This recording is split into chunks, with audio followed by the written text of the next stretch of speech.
రైతుల సమస్యలపై ముఖ్యమంత్రి చంద్రబాబు సానుకూలంగా స్పందించాలి అని రాప్తాడు మాజీ ఎమ్మెల్యే తోపుదుర్తి ప్రకాష్ రెడ్డి అన్నారు. హంద్రీనీవా లైనింగ్ పనులను వెంటనే ఆపాలి అని డిమాండ్ చేశారు. హంద్రీనీవా పనుల్లో నీళ్లు కాదు అవినీతి కమిషన్లు పాలిస్తూ ఉన్నారని విమర్శించారు. హంద్రీనీవా కాలువల వెడల్పు 6,300 క్యూసెక్కుల స్థాయికి పెంచేందుకు వైఎస్ జగన్ కృషి చేశారు అని గుర్తు చేశారు.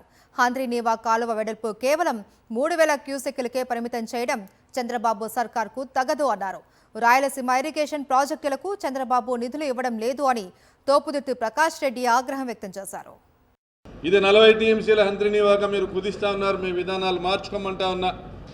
గతంలో జగన్మోహన్ రెడ్డి గారు, రాజశేఖర రెడ్డి గారు తీసుకొచ్చిన 40 టీఎంసీల హంద్రీనీవాని 83 టీఎంసీల హంద్రీనీవాగా మార్చినారు.